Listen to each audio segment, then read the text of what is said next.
kind of recap this idea of starting at the level of the nefesh, the base level of the soul, the part of the soul that touches physicality, and it operates physicality. It animates the body. It's the nefesh is the animating force of the body. Okay, and how does it do that? What's one of the functions of it? Is the nefesh is associated with the blood. Okay, and not only just the blood, but all the different levels of the endocrine system. The hormones, the endorphins. It gives you all your appetites, your sexual drive, your hunger. All of these different things that function the human body and makes it operate, and they're all good things. Now, what happens is that we have a evil inclination, a sitra akra, that gets in the way, and it turns those natural desires and drives and stuff for the human body to function, and it'll pervert them into things that the Torah and Hashem didn't intend to have. And so we talked about how this nefesh is a singular consciousness mode. In other words, when I say singular, I mean you just recognize yourself, and it's about yourself, and everything is about yourself, and there's nothing outside yourself. That's not to say you don't recognize your family or you don't recognize different people around you. You just don't realize anything outside yourself, because all your family and all your friends and all of that it's just nothing but an extension of yourself. So it's the newborn baby of the soul level. It's like a newborn baby. Completely. It's all self. It's all self, like a newborn baby is a good example. But then you can say how, people who are self-centered and self-serving, they can be very educated. They can be very intelligent, but they don't recognize anything really and truly outside of themselves. And consciously they're operating at a level of nefesh, is what you're saying. They're still at the level of nefesh because they don't recognize anything outside their self or other than themselves. And so they are not advanced outside of that level of consciousness. Now, once the person develops and realizes that there is something other than himself, even let's say like an agnostic will say, I believe there's something else, but I don't know anything about it. I don't understand it. I don't get it. But I think there's something else that a creator, something that's organized this physicality into what it is, because they do recognize that there's a system, and if there is a creation, there is a creator type of deal. And so once they enter into that, they can, they're in the level of ruach, the level of the spirit, because now they realize that there's something other than them, which is at a spirit level, even though they may not be a very intelligent person. They might not be a very intellectual person. They still be a very young person. And so even so, you can take this young, immature person that realizes that there's something here other than himself, even though he doesn't understand what it is. He can still be on a higher soul level or higher soul level consciousness than the intelligent, educated atheist that is still operating on the nefesh level of their soul, or that conscious level of their soul. In other words, what I'm saying is, one man's floor is another man's ceiling. So as high as they can be, they're still on a conscious level as far as being singular, and then realizing there's something else.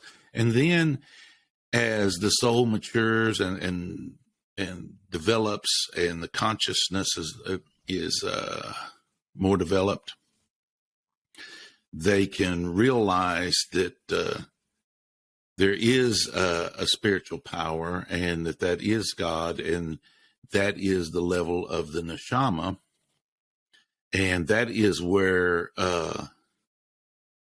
physicality kind of interacts with spirituality.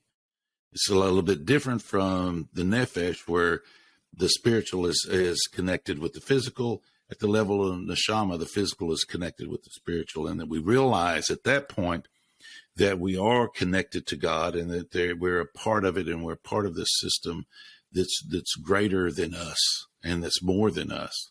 And so that's kind of a rudimentary idea of elevating the soul from the nefesh to the ruach to the neshama. And so there is a very important book, I think, by a 20th century Kabbalist, Rabbi Yehudah Ashlag, or the Baal HaShulam, as he's known. And he wrote a commentary on the Zohar, on the introduction to the Zohar, and called The Ladder.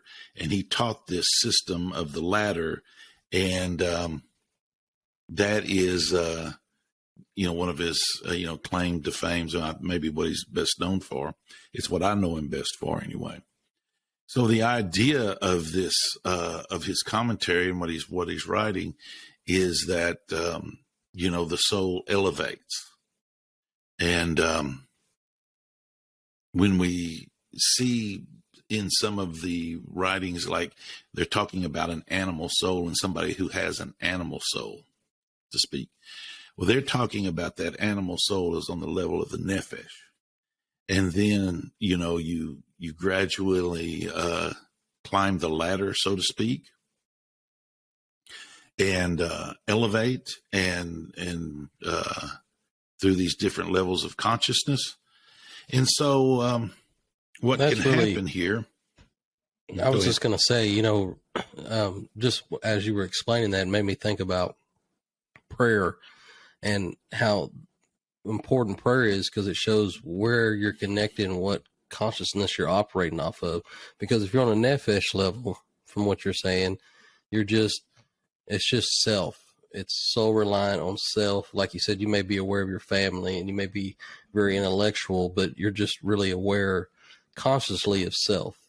And then you elevate to a level of ruach, which is you say, well, I know I have a soul, or maybe possibly a creator, but don't know what creator.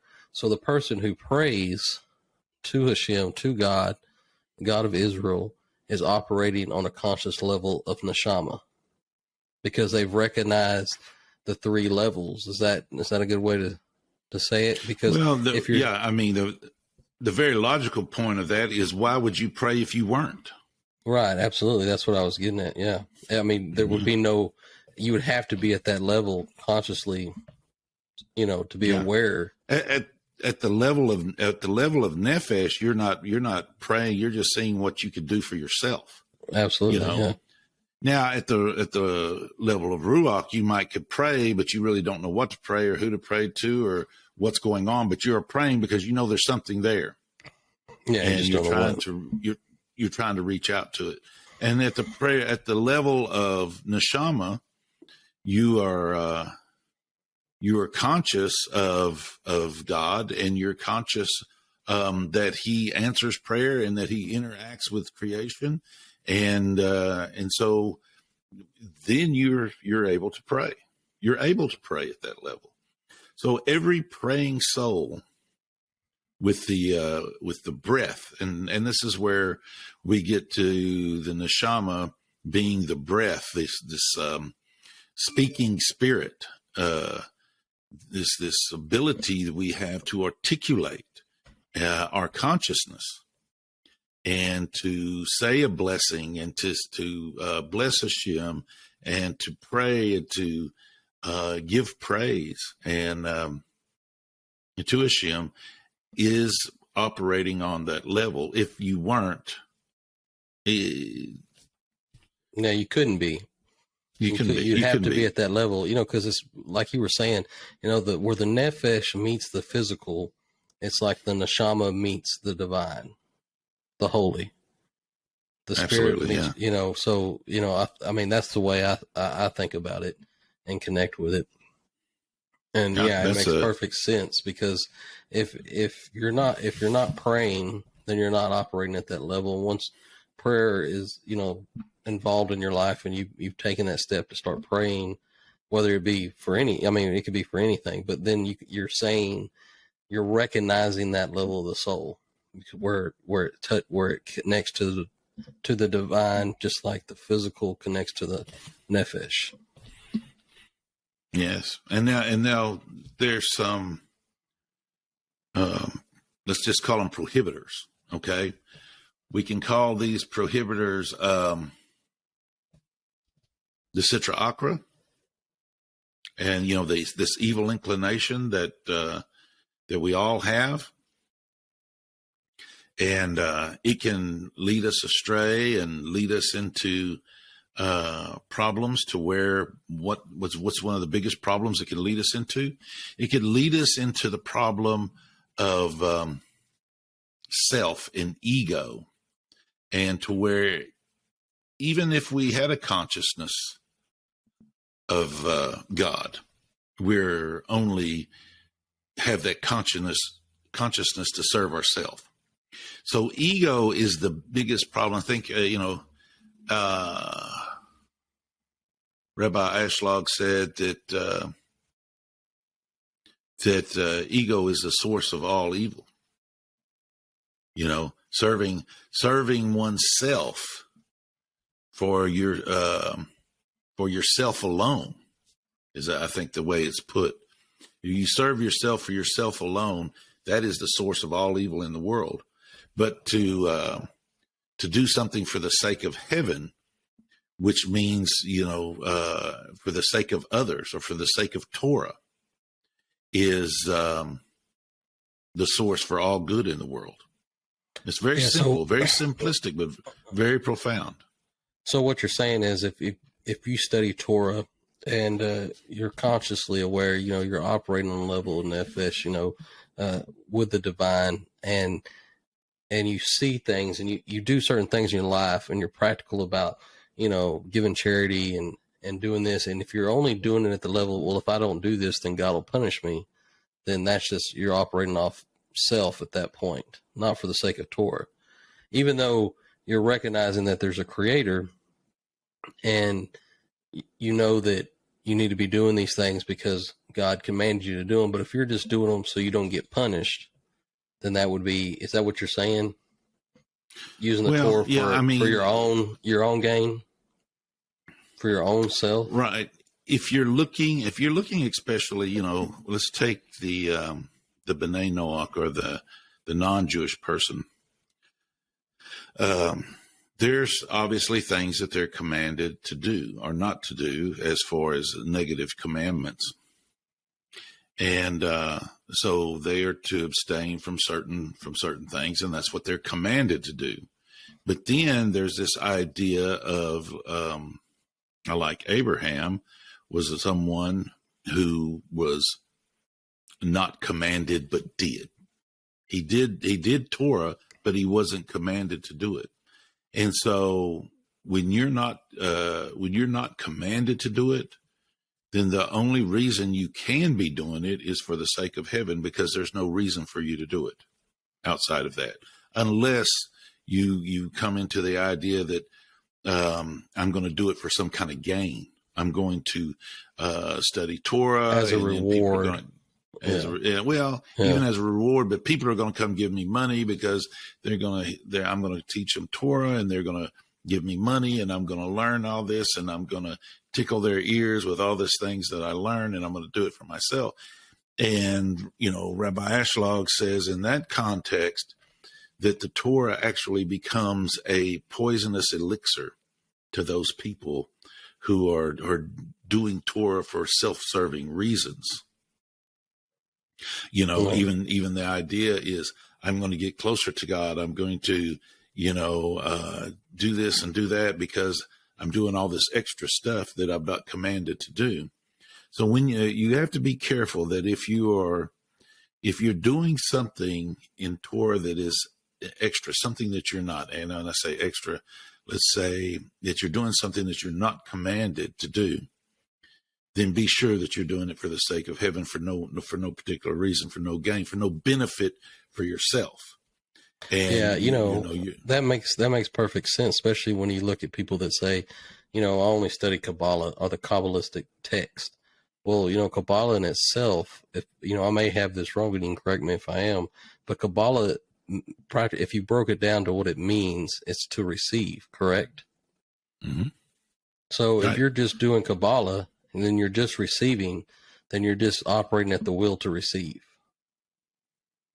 If you're receiving it for yourself alone, but right. if you're, I'm saying that's what I'm doing. If you're just studying it for your own intellect, just like you were saying, just to be able to talk about these very soul level things and to say, hey, look what I've learned or I know, then you're just operating at that level, the will to receive. Yeah. And you benefit, you benefit yourself from what you're doing. Yourself benefits from it. Instead of being able to study something that you're not commanded, or you're not necessarily commanded to study and to learn, but you do it for the sake of heaven, and then you have an opportunity to help someone that would benefit from that knowledge. Then you've became not only of the receiver, but now you became a giver. You have an affinity now with God, because now you have received in order to give, and now you have that affinity with God. And I run across that this week, talking with someone and having a discussion with them, and it was a business discussion, and they were talking to me, and he goes, "Look, man, I'm not at the top of it." His daughter had just passed away in an accident, and he was obviously upset about it and trying to get his life back together and pull everything back together. And I said, "Well, look, I'm gonna tell you this story, and this is how I understand it from the Jewish mystical writings." And I told him a story, and I said, I hope that helped you. And he said, "You wouldn't believe how much that helps me." He said, "That makes so much sense, and it helped me a whole lot." And that is the idea. This is someone who would have never seeked out the wisdom of a sage or a rabbi or a Jewish person, or have any of these knowledge of any of these stories. And he was obviously hurting and looking for answers. And people in that situation to where they lose a child early in life. And so we were having this conversation just by accident, and I was able to say, "Hey, look, this is what I learned, and this is how I understand it." And I was able to share that with him for nothing more than the sake of heaven. But he was benefited from it, and never would have had that opportunity. And he goes, and he said, "I get it." He said, "You don't realize, how much I get it, and how much that helps." And he said, and he told me, I said, "I've never heard anything like that before." So you gave him comfort through something you've learned through the Torah or the Kabbalistic through the text. Kabbalah. Yeah, through Kabbalistic so what you've done scripture is you've taken the will to receive and turned it into the will to give. And that's the ultimate goal. And I did that in a world that is totally void of the wisdom of the sages. That comfort would not have existed. That these sages have provided to the world, but it's isolated to within the Jewish understanding of things. And there I was able to freely give this to this person because I seen the need. And the reason I was able to give it is because I received it for the sake of heaven. Absolutely. And that's how it works. And I don't think a lot of the world, the Jewish world don't understand that, and the Christian world don't understand it either. But I guarantee you, that's not the first time I've told the story to people that were hurting like this, that were struggling with the idea of loved ones leaving them, and so not knowing what's next. Yeah. And I knew when I heard what it was, I knew what to tell him. I knew how to explain this thing to him that I know he's never heard, and they would bring comfort to him. I did it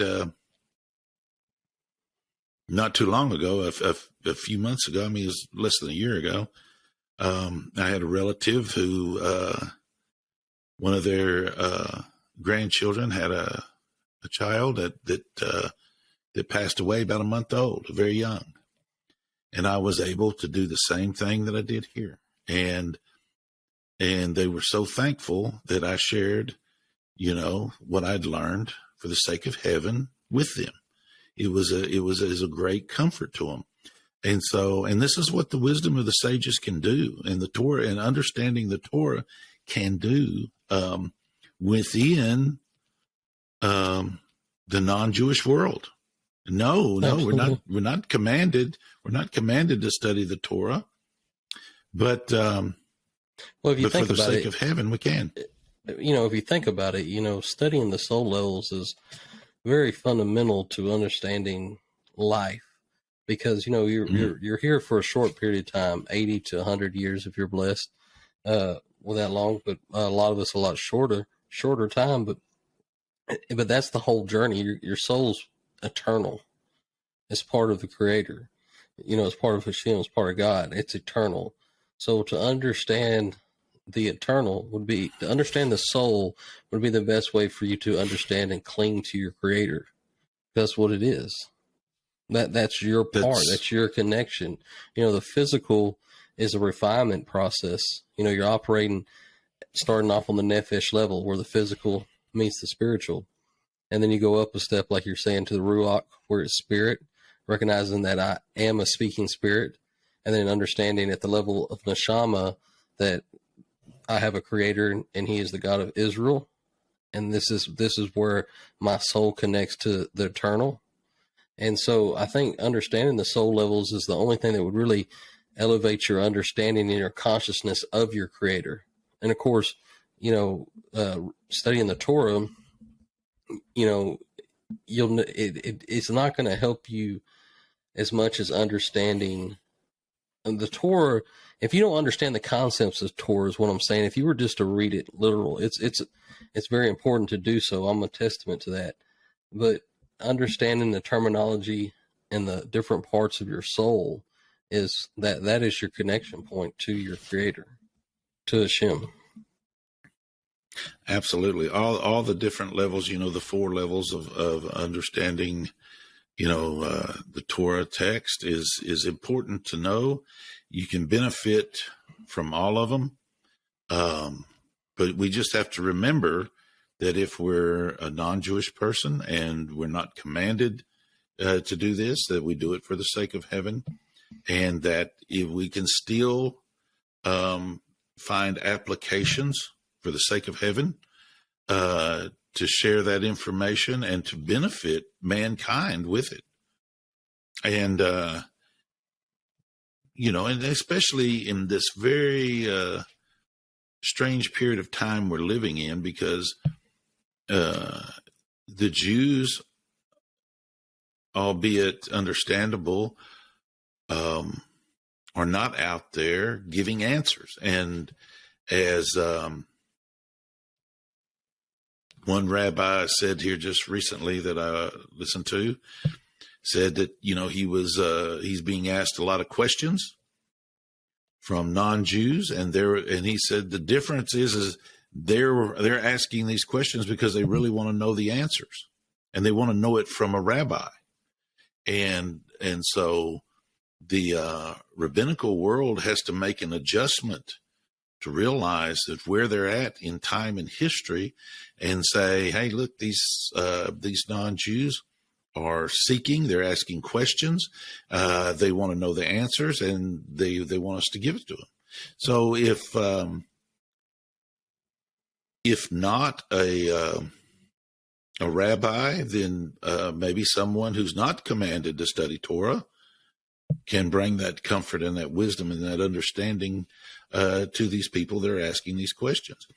Yeah, absolutely. Because if you talked about Rabbi Ashlag and the shadow of the ladders, well, in the introduction to the Zohar, the whole premise on him writing this book was that this time would come, that the world would start asking these questions and want to study these Kabbalistic texts, and that this is very important material to learn and to understand.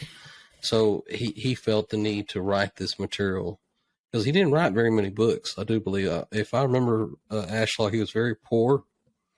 I don't think he even had paper to write most of his works down. I think it was students who wrote it down for him, and it wasn't published till later on. But the few things he wanted wrote down, one of them was the shadow of the ladders.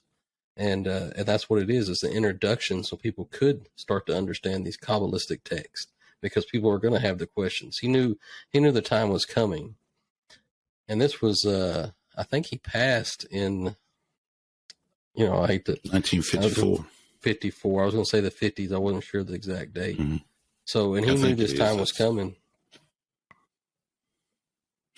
I believe he did. And it was, you can hear a lot of different people talking about that it's time for this information to come out, that, it was, I was listening to one rabbi just today talking about, those who calculate the time of the Mashiach is, will be done away with, so to speak.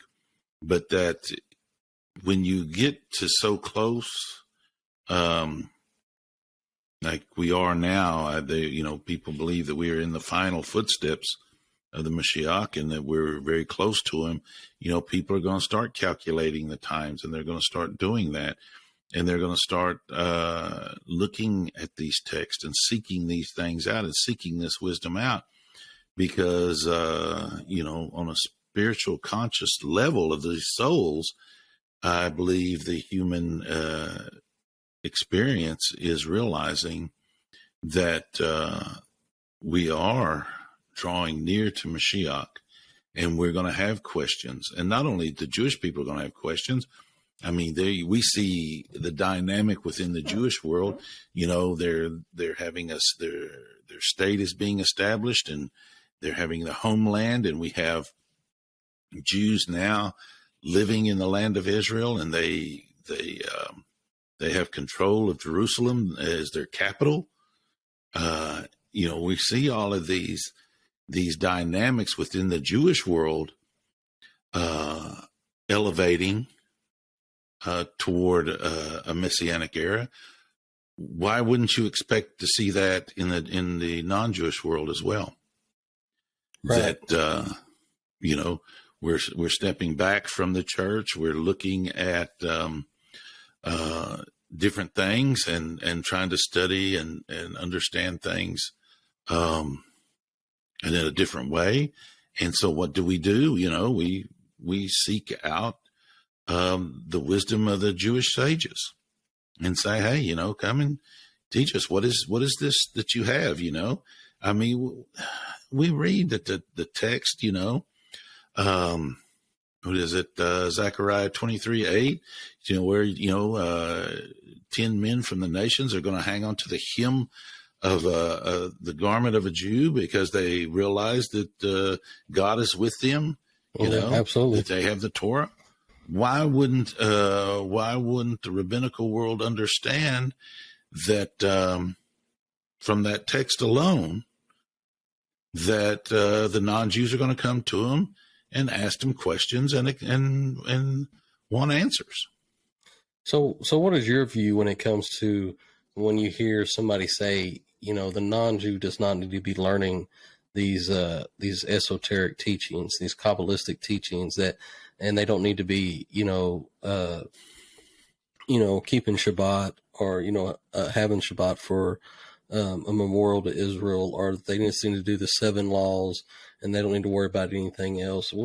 How do you feel about it when you hear somebody say that? Well, that's a lot of questions there, but really, when we're talking about the esoteric works, I agree with them. I don't think there's many non-Jewish people that don't need to be involved with those texts. They don't have teachers. They don't understand how things work. But I also don't believe it's correct to make a blanket statement saying that no non-Jew can learn them. Well, yeah, then because we have a problem when we do that, and that's the problem is Rabbi Yehudah and Antoninus, and there he taught.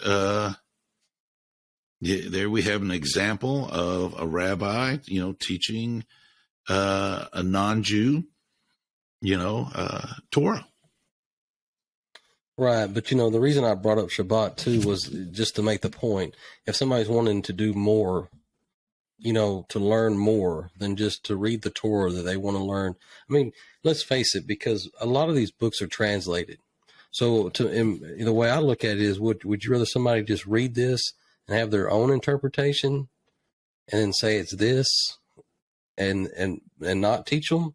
Or would you say, okay, well, you have that book, you've read it, let me teach it to you?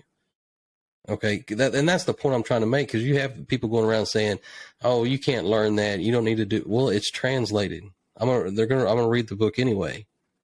Now you can guide me through it, or you can say, "Well, you shouldn't be learning that," and then just walk away from it. And then they turn around, and a year later, they're worshiping something. They're involved in idol worship, because they don't understand the difference of some of these different terminologies. And they said, "Oh, well, this is God right here. It's talking about God right here. I see, Metatron in a Kabbalic source." And you say, "Oh, well, that's God." And then you're going around, before you know it, you're worshiping, this deity as God. You know what I mean? And that's what I'm saying. You can get yourself in trouble. So when somebody says, "Well, you shouldn't be learning that. I'm not going to teach it to you." So that's what I'm saying. If it wasn't translated and you tell people stay away from it, I see what you're saying. You see what I'm saying? But it's already translated. Mm-hmm. They're going to read this book. They're going to read this text anyway. Well, what you're saying is they done let the cat out of the bag. Exactly. That's exactly what I'm saying. Now, personally, what I believe is the rabbinical world is responsible now for doing it. You're going to put all this writing into English? And then you're not going to, and then you're going to tell somebody, "Oh, you're not supposed to study that." Well, if you're not supposed to study it, don't translate it. Don't put it out for books for sale. Now you're responsible, and I guarantee you that they're going to be held accountable for that responsibility. And that's why in this day, in this time, the rabbinical world has to stand up and take responsibility for what's going on. The information is out. The cat's out of the bag. Yeah. Now it is your responsibility to make sure that it's taught correctly. And I know rabbis that do feel like that and are doing just that. They are teaching these esoteric works correctly, making sure that the people that they're involved with and that they're aware of understand it correctly. And that is taking responsibilities.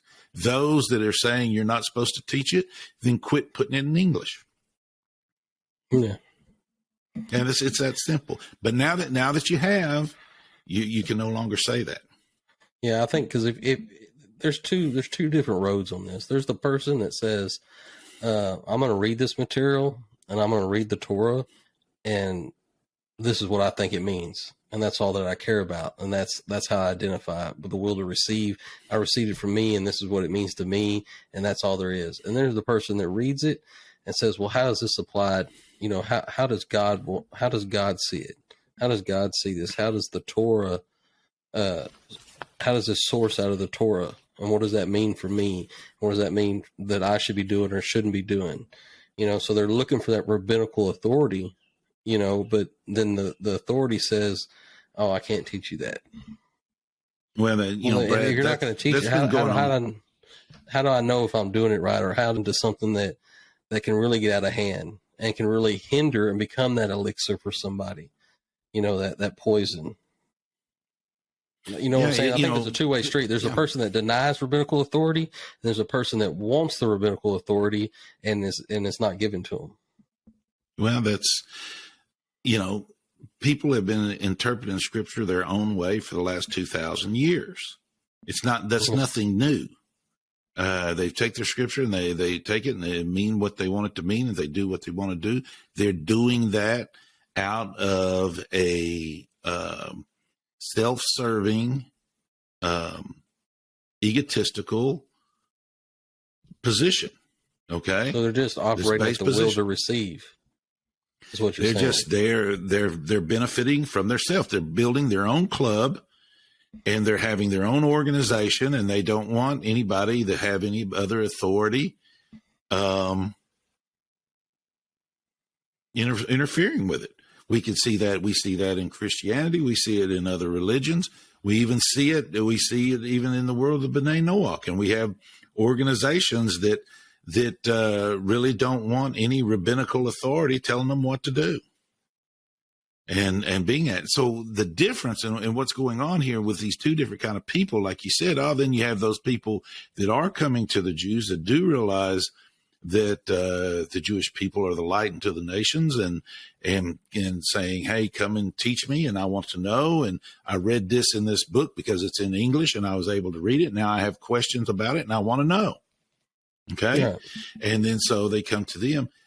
The difference between those two people is basically who believes in the revelation at Sinai and who doesn't. Absolutely. Because the revelation at Sinai, the revelation of Sinai, God gave the wisdom and the understanding in both the written and oral Torahs to the Jewish people. And they have kept that information, and they have passed it down from teacher to student, through a living transmission, and to this day. So if I believe that, I'm going to go ask a Jew, about their text, about what God gave them, about God commanding them to be a light unto the nations. And here it is. And why do I have this question on the soul levels? And why do I have questions on the spherotic structure? And, why do I have question on the shattering of the vessels and the world of Beradim and Nekodim and Akudim? It's because I read it in English. Absolutely. I read books by respectable, kosher rabbis in English. Got just bookshelves of them. These are not Hebrew books behind me. They're English books. They're in English. And you read them, and naturally you're going to have questions. Yeah, and I think, we're talking a lot about, or at least I am, to say that, rabbis are not teaching it. But to be honest, if we're being really honest, which, there's never been a subject that I wanted to learn about that a rabbi wasn't willing to teach, for me. You know what I mean? Yeah. And so it's just finding the right, and there's never just one, there's always been a few. And I think so when we're saying all this, don't get frustrated if you run into a wall with a rabbi that you're communicating with and they won't open up or teach you, because there are rabbis that will teach, And I think, and that's why you were, in some of these earlier episodes, we were talking about developing a personal relationship with a rabbi. A rabbi needs to have that personal relationship to be able to open up about some of these things you may want to learn. But it's never been I've never ran into, real early on, we ran into some issues with rabbis, and it really wasn't the rabbis, to be honest with you. It was it was where they were teaching from or who they were associated with, through these different interfaces online. It wasn't necessarily the rabbi that wasn't willing to teach it. It was whoever was hosting the rabbi, or, it was always a group that seemed like it didn't want to be involved. But as far as the rabbi, there's always been a rabbi willing to teach. Well, we've been pretty lucky to run across several rabbis that were very holy, righteous, learned men, and that they were willing to teach us because I think we were able to show them and convince them the sincerity and the motivation in our hearts, and they could accept that, do it. I'm sure these very same rabbis would not have taught everybody as they would have taught us. Right. And so we were fortunate to create a relationship. Approach is very important. Yeah. And so how do we were able to form a relationship with rabbis, and they could see where we're at on a spiritual level, and with it, our motivations were honest, and that we wanted to know, and they were willing to teach us. And so, if you just look at anybody, like you're saying, anybody could find it. But just like, the Shadow of the Ladders, if I remember right, we were all buying that book about the same time. And about the same time we were buying the book and reading it, we had a gentleman come and offer, hey, let me teach it to you. And that was Sam Peake. And I don't know how many classes he gave on it. It was a lot. And he took the time out, he came down personally and gave lessons over the book, over the introduction of the Zohar, the Shadow of the Ladder. So that's what I'm saying. Anytime it seems like we want to learn certain materials, there's always been somebody willing to teach.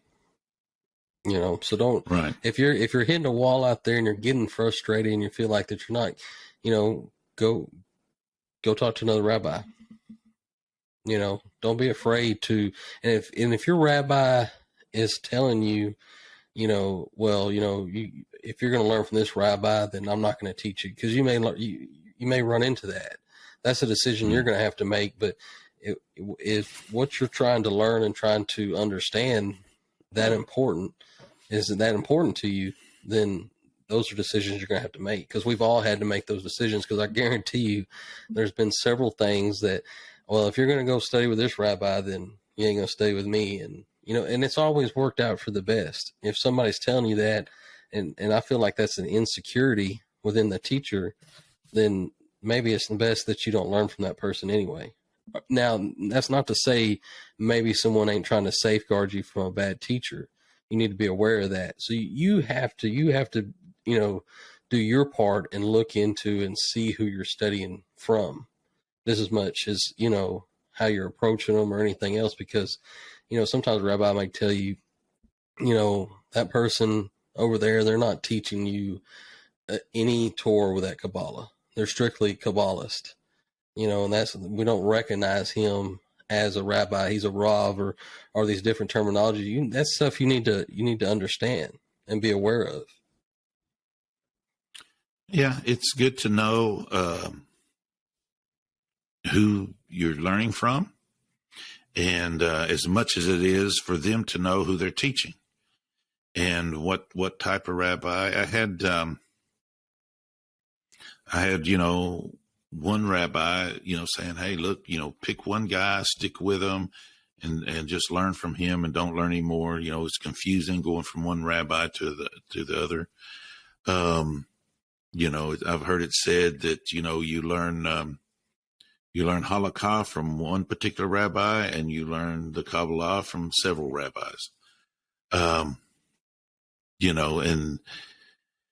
these are all, it's good advice, but if you're in a place to where you're not feeling that you're growing and that, you're getting anywhere by learning something particular, go and learn something else for a while, and maybe learn from another rabbi and do something to where your soul is getting the information that it needs to do and fulfill its tikkun.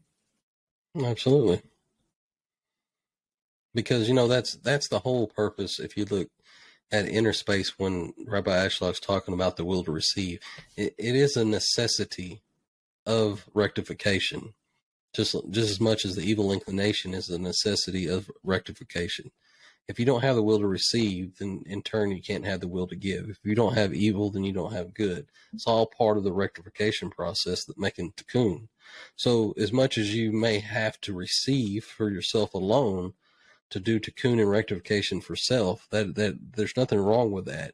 But it shouldn't, from what I'm understanding you're saying, is it shouldn't be taken to a complete point to where if it doesn't benefit me in my tikkun and rectification, then then I don't want to learn it, or I don't want to be a part of this or that, or do this mitzvah because it's not for me, because there's no benefit to me to do this. Don't get in that. Yeah. I think that's what you're trying to say when you're talking about the will to receive, and that's the way I see it, and that's how it comes across from Rabbi Ashlag to me out of the book. Yeah, if you're doing your Torah study to benefit yourself and yourself alone, then it will become like Rabbi Ashlag said, a poisonous elixir to you. Right. And instead of a great blessing. So these are ideas, that we can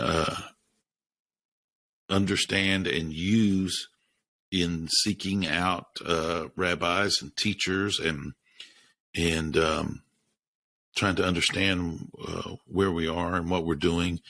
And, ask ourselves the important question of why do I want to know these things? Why do I want to do them? Why do I want to seek this wisdom out? And if there is a personal motivation behind it, then stop. If there's not, and you're just doing it for the sake of heaven, then hopefully the opportunity will arise that where you can use what you've received and be able to give that over to someone that could benefit from it that normally would not have. Yeah, it seems like the more that you're enlightened, the more the world around you is enlightened. And you can benefit the world around you by being that light. But the only way you're going to be that light is to be able to receive, which in turn to give. But if you never took the will to receive and used it for the purpose to be enlightened, to enlighten the world around you, as much as you need to do rectification for self, that's where it should start. You should say, okay, I know I have a problem. You may be going through addiction, or you may be going through very compulsive acts and situations in your life, and you're in a rut, or you don't feel, you feel shut out from your creator. You feel like you're in the dark. Well, the only way to get out of the dark is to get into the light. And so you have to be able to receive the light as much as you have to be able to, and then you can give. But that's, when I don't want people to think when we're talking about, it seems like I'm just studying, and I'm just receiving. Am I doing wrong? Well, you have to receive it. You have to take it in, and you have to be able to use the will to receive, to be a light, to be that spark, to, like you did, you told the story that to help a friend, to enlighten them about, a situation they were in that they were just in the dark about. They didn't understand it. and bringing them into that light. And that was the comfort. But it all starts with the will to receive. Right. And, interaction is important dynamic between Jew and non-Jew, and then that interaction between non-Jews to help them undo, basically, as it says in Jeremiah, I think it was 19:16, where it talks about, they inherited lies from their fathers and things like this, and misunderstandings. And if we can learn some clarity for the sake of heaven, and we are able to share that clarity to someone and be able to give it over to them and to bring them out of that darkness. Because you got to realize, a lot of people don't know that they're in darkness. They think all they know is what they know. And so if we can share and have an opportunity to share the truth of the sages with people, then that could draw them out of those inherited lies and things of no benefit into someone that's seeking truth now, and that they can begin to learn for the sake of heaven. Some people are never going to want to. Some people are going to very content with doing keeping the 7 laws, and it's good for them. That's good for them. Yeah, it's not good. A competition. It works for them. Yeah. We're not competing with anybody here. There's not a competition. It's not, I know more than you do or anything like that. It's just where you're at. If you're content with where you're at, be content. And, don't feel like everyone else has to be on your level so you feel okay. You know what I mean? Yeah. And that's what happens a lot of times. And so they say, you have to be like us. And we, if you're not like us, there's something wrong with you. And so it's a very, very, very, especially when we get into the non-Jewish world, it is a very individualized experience. There is no mass formula for the non-Jews to acclimate themselves to. Everybody, this is an individual quest to figure out and to experience what they need. And when we try to make it a collective and say, hey, everybody, we're gonna do this, and we're gonna do it like this, and this is how we're gonna do it, then you're in danger of starting to create a new religion, even if you think you're doing it in the right context. The default, it seems like, the default to the non-Jewish mind is to create a religion. That's the default.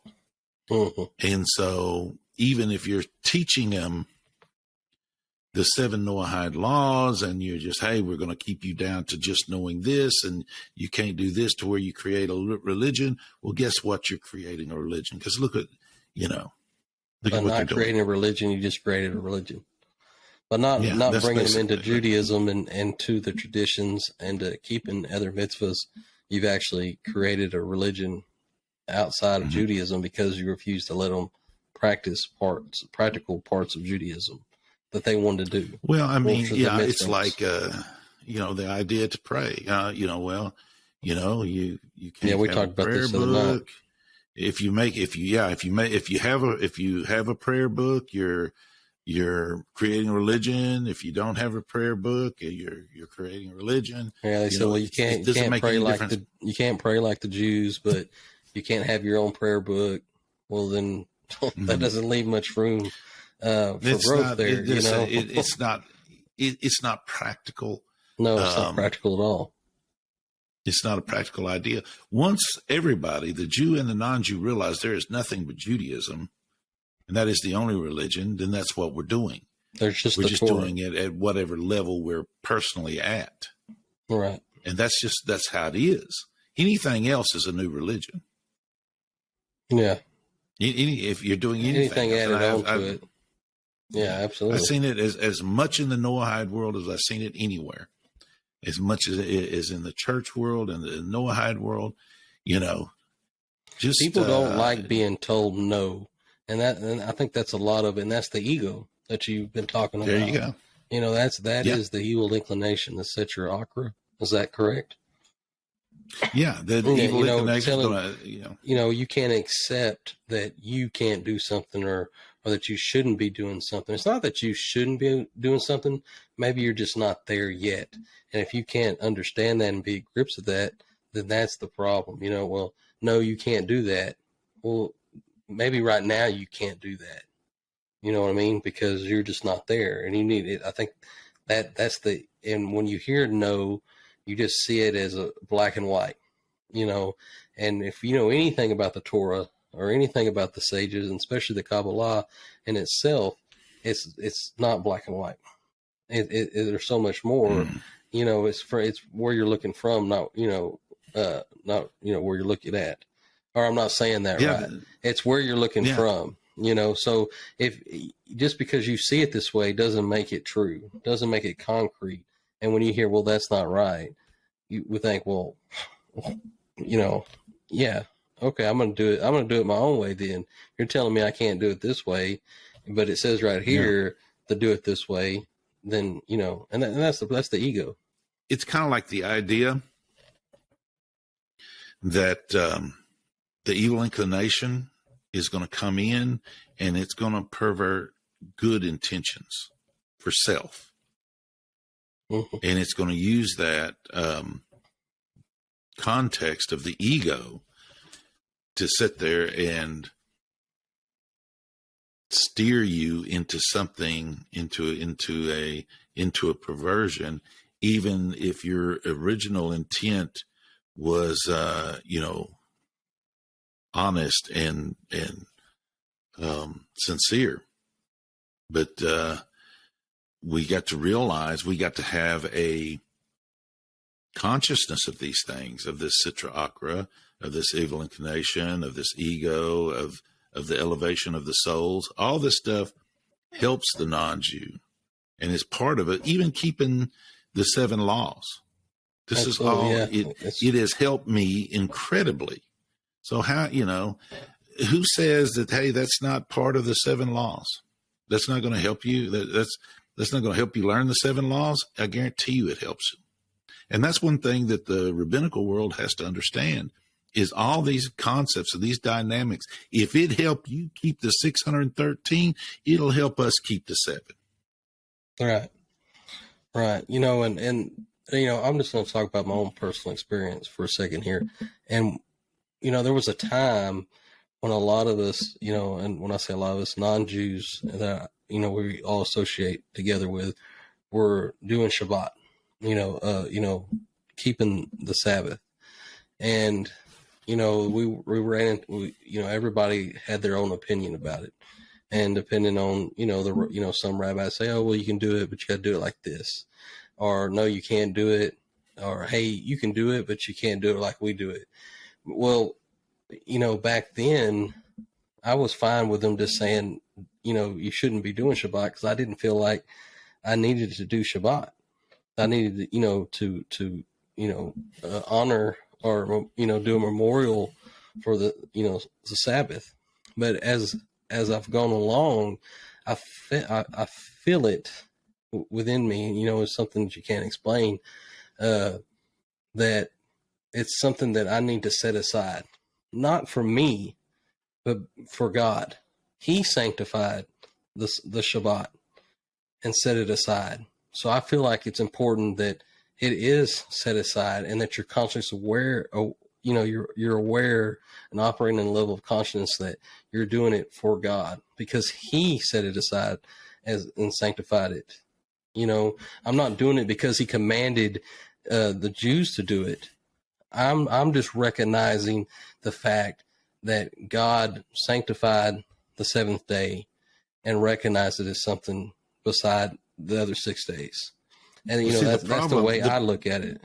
Yeah. The problem there is, and it's a legitimate problem, because the Sabbath was given as an inheritance to the Jewish people. So they figure if you're doing it, then it's you're stealing it and you're robbing it from them. And that's a legitimate deal. Right. So the problem between the Jew and the non-Jew is everybody understanding what you're doing it for and why you're doing it. If you're a non-Jew and you are observing this period of time, it's a time frame, right? And you're observing that time frame, and you're not observing it exactly like a Jew, then you're not stealing their heritage from them. No one is going to accuse me of being a Jew on Shabbat. Absolutely. Even though as Jewish as things may look, it's still, a Jew will never accuse me of being a Jew on Shabbat. A non-Jew or a Christian will accuse me of being a Jew on Shabbat. Yeah, it's because where you're looking from. That's the way it works out. Mm. So the idea for the non-Jew is to recognize that segment of time. Absolutely. When it begins, when it ends, and how you do it in between there is your personal preference. Does it look like at my house that it looks kind of Jewish? It looks Jewish because there's Jewish traditions that are done. Well, yeah, it's going to look like that. There's Jewish traditions being done at Shabbat on my house to help me recognize this time frame. And my question to everyone who's offended by that is, would you rather I do pagan traditions? Would that make you feel better? Well, yeah, why wouldn't I use the traditions that has helped people understand Torah for thousands of years than try to invent that? Because I guarantee you, if I invented a tradition, then what did I just do? That's idolatry. What? Yeah. No, I made a new religion. Well, you made a new religion, which in turn is idolatry. Yes. Yeah. Well, there you go. The reason I brought up Shabbat, or the Sabbath, is it's not to say you should or shouldn't be doing it. I personally practice keep Shabbat or set it aside in my house. But more importantly, the point I was trying to make is there was a long period of time when I didn't feel like that was something I needed to be doing. So the point I'm trying to make is you may be going and doing the 7 laws and you're around a bunch of people that's doing a little bit more. Maybe they're doing this mitzvah. Maybe, they're keeping the Sabbath or setting it aside, or maybe they're praying out a Siddur, or, they're doing these other mitzvahs, or they're learning this very esoteric concepts and Kabbalistic and concepts. Don't get frustrated because you just don't connect with it, or you don't feel like there's nothing inside you that says, oh, I need to be doing Shabbat too. If you're doing it just because the group of people you're associated with are doing it, then you're probably doing it for the wrong reasons. I do it personally because I feel like God sanctified it and set it aside, and I'm honoring the Torah for the sake of heaven by doing it. That's the only reason I do it. I don't do it for myself. And, I do keep a lot of Judaism in it because, if I don't, like you said, what am I doing? Then I'm not doing it. And so there'd be no purpose. So, it's a double-edged sword. You do or you don't. If you're doing it, I feel like I do it for the right reasons. I feel like, because the only reason I feel to do it is because I feel like it's important to Hashem and the Torah. He set it aside and he sanctified the 7th day. So in it, I want to honor that. I want to honor my Creator by saying, in my house, I see the seventh day as sanctified and honored and set aside. You know, I'm not doing it because the people I know are doing it, or because this, you know, I was told by rabbi that I need to be doing it, or told by rabbi that I shouldn't be doing it. I do it for the sake of heaven. And that's what, if you learn anything from Ashlag, that's the whole point, is if you're doing the Torah for the sake of heaven alone, like you were saying earlier, then then you've got it. Then you've got that you're operating at that level of consciousness of the will to receive in a positive, divine way. You know, because we have to have the will to receive. Without it, you know, you can never have the will to give. You know, it's one and the same. So it has to start with the will to receive. And then if you're receiving for the sake of heaven, like you were saying, then you've done it correctly, or you're doing it correctly. Yeah, and the main thing you have to realize, any non-Jewish person who is setting aside or designating that time, however you want to frame it, if you want to call it a Shabbat, or if you want to call it, setting it aside or designating a time or recognizing that time, as long as you don't think you're a Jew, then you haven't robbed anybody of anything. Yeah. As long as you don't think, I can't do this or I can't do that, specifically on Shabbat, you know, I can't drive, I can't do this, or I can't, go to work, or I can't do something, you know, I need to go to work, and I see a lot of this. You tell your dilemma. work, well, I can't come to work because, you know, I keep the Sabbath, or, Shabbat. You keep the Sabbath. Well, are you using that to get out of work? Are you doing it for the sake of heaven? So that's where you have to understand consciously where you're at, and you have to be honest with yourself about a lot of these different things. Is why am I doing this, or why am I studying this? Am I studying it because, it's pretty cool, it sounds pretty fascinating, and all my friends are learning about it, and they all bought this book. I really don't understand it, but I like talking about it. You know what I mean? If you're not connecting with the material, and you're not passionate about what you're doing, then your approach is not going to be right anyway. And, you could lead to a place like you're saying, where you're just strictly operating off the will to receive. You're not doing it right. to be a light, to one day possibly be that light and comfort for somebody. Mm-hmm. And it's, we can see within the B'nai Noach world, which I've, been around a long time, and I know a lot of different groups and a lot of different people. And I can see the same ones that says, yes, you can observe some type of Shabbat, and they do certain types of things on the days, on the Shabbat time frames. And then I see those who will sit there and tell you, no, you can't do Shabbat, but they're doing the exact same thing on their time frames. Oh, well, we're not calling it a Shabbat, or we're not doing this, or we're not doing that. So you have to be, very careful with levels of hypocrisy is basically what you're saying. What are you doing it for? And, is it what is the understanding, and what is the consciousness? It's okay to be honest with yourself. Yeah, absolutely. Yeah. And that's why one of the things that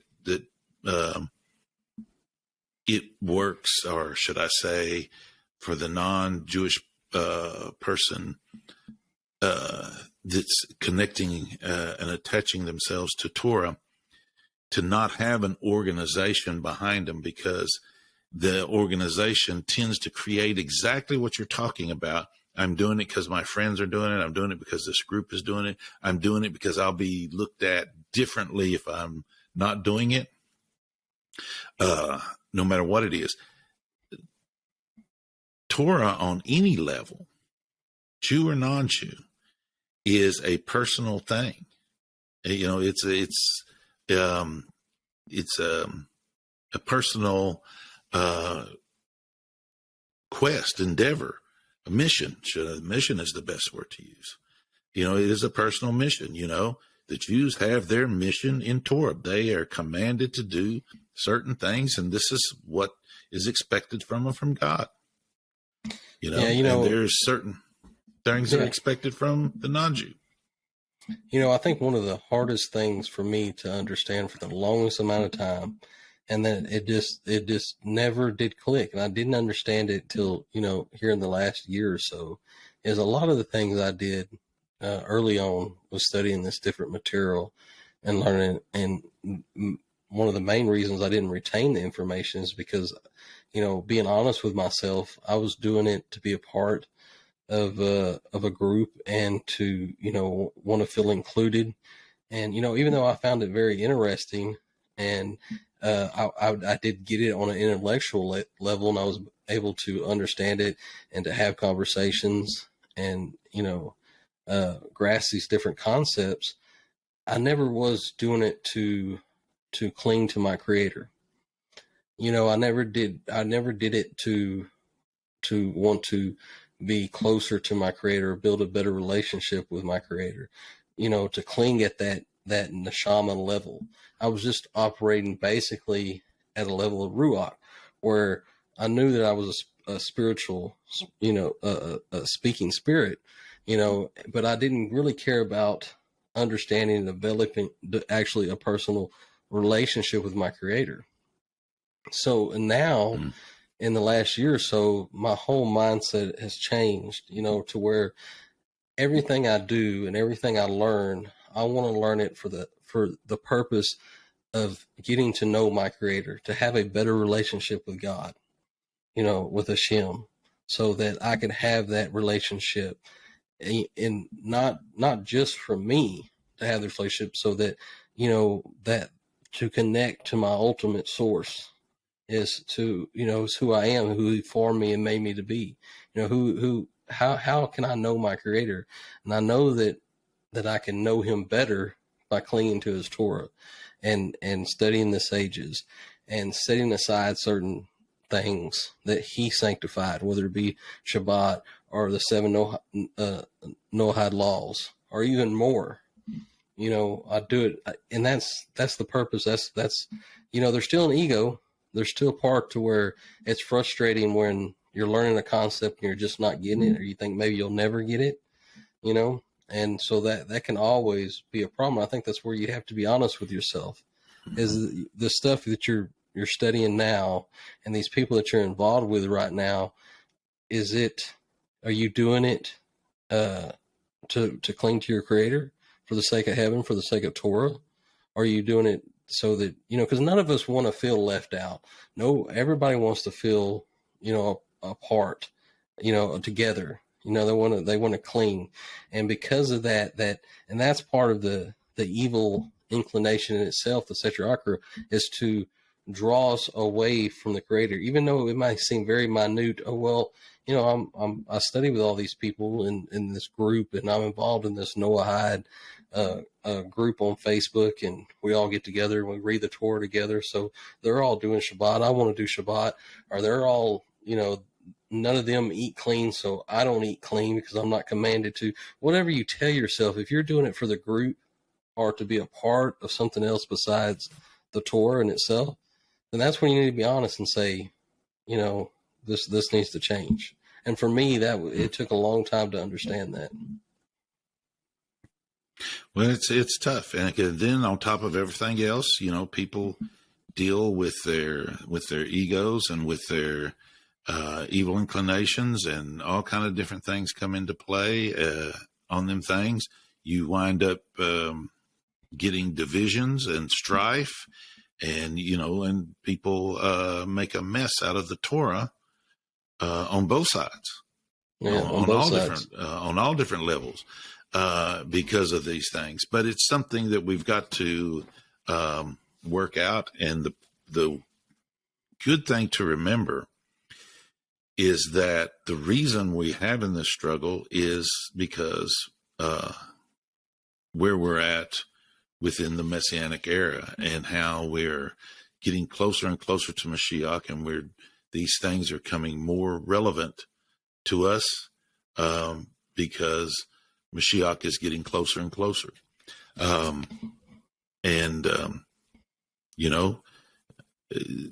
we have to be mindful of what's going on a lot of different levels. On the rabbinical level, what does this mean for the Jews? What does it mean for the non-Jews? This idea, we have to realize the dangers that we present in the Jewish world, and the Jewish world has to recognize, and so basically the Jewish people want to take it slowly because they recognize those dangers, but then they got to recognize the dangers of placing a thumb upon the non-Jewish world and holding back Torah from them, holding back this light because, hey, we're in a dangerous situation. Yeah, absolutely. So you got to be honest what it is for them too. It's a double-edged sword for them just as much as it can be for anything else. So you have to respect that and approach it with that in mind. Absolutely, I agree with you. And so that works. That whole system works out a lot better on an individual basis. It doesn't work out in these large groups and organizations and all these different things. And we read from this Noahide Seder, or we read from this Noahide Seder, or we do this and we do that. And instead of I have this rabbi and this is the way he instructed me. This is what my rabbi says. And I'm going to follow my rabbi. If your rabbi tells you not to do Shabbat, then don't do it. Yeah. If you're following that rabbi. If you're following that rabbi, absolutely. Yeah. And that's okay. And if your rabbi said, hey, your rabbi says you can do that Shabbat, then, or you can do it like this, or you can do it with this mindset, then do it. That's something that, and that would lead to a whole nother discussion on, and that's something we may get to later, talking about conversion, because that's where some people feel like that's where they're at and they want to convert. I don't want to get into it much here right now, but I think that's part of what I'm saying is that's why you have to constantly be honest with yourself about where you're at and what you're doing and how you're approaching it. Because learning all these different soul levels and their connections to different points, if it's important to know those fundamental aspects, I think, because that kind of material and that understanding and that knowledge and that wisdom will help you be honest with yourself and know where you're operating from. Because you can look at it and you can look through it. You can use it as a map to say, I'm here, I'm thinking at this level, and I'm operating here. So you can constantly have these, look in the mirror moments, and be honest with yourself. I think it's very important to do that. So that's why these concepts are so important, because if you do want to develop that relationship with your creator, and if you don't have a map to understand where you're even at and all of this, then, it can be very difficult to be honest with yourself, Mm-hmm. Yeah. And and conversion is a whole nother topic that we can get into, at some other point. I think it needs to be brought up. But yeah, it has a lot of those dynamics into it. Frustration of not fitting in, not being accepted, and not having, this community and all of this different stuff. And, but then again, is that what you're following Torah for? Or are you following it, for the sake of heaven? Absolutely. And so you have to figure it out. If conversion is where you belong and that's what that's what you have to do, then I don't need to tell you anything about it. That's what it is. If it's an alternative to a situation you're in, then it may not be the correct alternative. If you're using it indeed for an alternative, it may not be the correct alternative. Yeah, if you're backing yourself against the wall and saying, well, and this is what I see a lot of times, and this is why it can be very difficult is because, you know, if you're told you can't do something, you feel like you really need to be doing this thing or really need to be, you know, doing this certain mitzvah, and they say, okay, you can't do it. And if you just feel like, well, I'm going to go ahead and convert because I can't do this mitzvah, then you're not doing it for the sake of heaven. You're doing it just to do this. And I think that's what we learn, you know, and that's why it's such a big topic, because, you know, conversion or not to convert, you know, I think we could spend a lot of time on that. And I think in the future, that's, like you're saying, something we ought to discuss. All right. Sounds good, Brad. All right, Russell, I appreciate it. And I appreciate your time. And it's very good. All right. Thank you, sir. Mm-hmm.